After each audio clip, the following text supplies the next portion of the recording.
Баршаңызға қайырлы күн достар, сіздермен Балжан. Бүгін сіздерге маковый меренговый пирогтың рецептін ұсынамын. Видеоны соңына дейін қараңыздар. Алдымен ыдысымызға жұмыртқаның сарыуызын салып аламыз. Оның үстіне қантымызды саламыз және жұмсақ бөлме температурасында тұрған сармайымызды салып, миксермен жақсылап бір келкі масса болғанға дейін араластырып аламыз. Дәл осылай ағарған масса шыққанға дейін миксермен араластырып аламыз. Енді сармайлы массамыздың үстіне қопсытқышпен макты салып, қасықпен араластырып аламыз. Бір келкі болғанға дейін жақсылап араластырып аламыз. Мінекей бізде осылай бір келкі болып араласып шығу қажет. Енді осы массамыздың үстіне ұнымызды салып, қолымызбен жақсылап жұмсақ қамыр елеп шығамыз.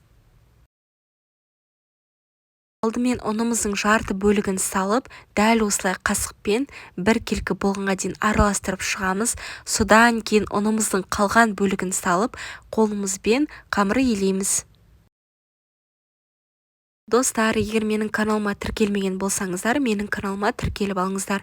Менің каналымнан кез келген рецепті таба аласыздар. Мінекей, енді дәл осылай қолымызбен қамыр елейтін боламыз.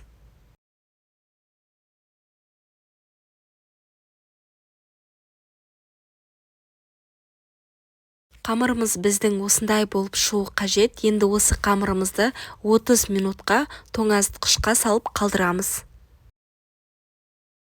Егер де асығыс болсаңыздар, қамырларыңызды тоңазытқышқа қалдырмай, бірден пирогты жасап кетсеңіздер болады. Мен жарты сағат тоңазытқышқа қойдым. Енді осы уақыт аралығында меренгасын дайындайтын боламыз. Алдымен құрғақ ыдысымызға жұмыртқаның ақуызын саламыз және оның үстіне шым-шым тұзымызды салып, құрғақ миксермен жақсылап көтеріліп ағарғанша араластырып аламыз. Барлық қолданатын заттарымыз құрғақ болуы міндетті. Мінекей, бізде дәл осылай жұмыртқамыз ағарып шығу қажет. Енді оның үстіне қантымызды аз-аздан сала отырып миксерлейтін боламыз.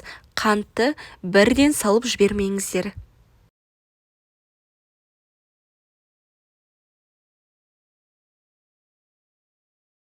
Қантымызды салған сайын біздің меренгамыз дәл осылай қоюланып шығатын болады.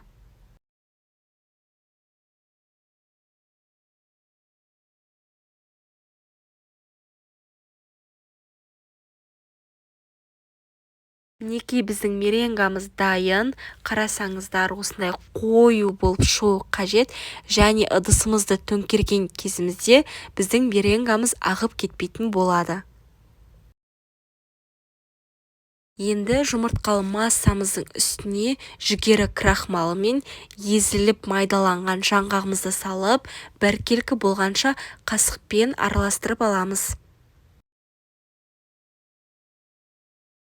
Осымен біздің меренгамыз дайын. Енді қамырымызды дайындайтын боламыз.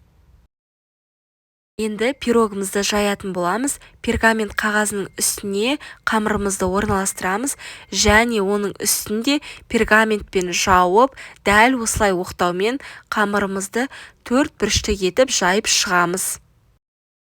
Қамырды жайған кезінде қиындықтар туындауы мүмкін.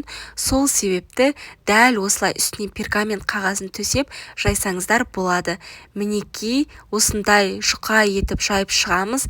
Енді табамызға қамырымызды орналастырамыз және шет-шетінің барлығын бір келкі етіп 4 бұрышты формаға келтіреміз. Барлығын істеп болдық. Енді вилканың көмегімен осылай тесіп шығатын боламыз. Шанышқымен дәл осылай тесіп шықтық. Енді оның үстіне меренгамызды салатын боламыз. Оны да бір келкі етіп үстіне жайып шығамыз. Алдын ала пешімізді 160-180 градуста қыздырып қоятын боламыз. Барлығын жасап болғаннан соң қызып тұрған пешімізде 35-40 минуттай қызарғанша пісіріп алатын боламыз. Пирогымызды пісіріп алғаннан соң оны жақсылап суытамыз. Суытып болғаннан соң пирогымызды дәл осылай ортасынан біркелкі етіп бөліп алатын боламыз. Пирогымыз суып болам дегенге дейін арасына жағатын кремін дайындайтын боламыз. Алдымен құрғақ ыдысымызға сливкімізді құйып аламыз.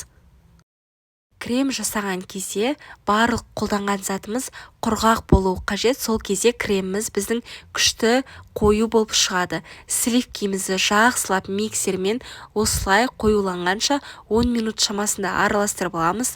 Содан соң үстіне қант ұнтағын салып, тағы да жақсылап араластырып аламыз. Араластырып болдық. Енді үстіне творожный сырды салып, тағы да жақсылап араластырып аламыз. Дәл осы кезде біздің креміміз қоюланып, өте күшті болып шығады.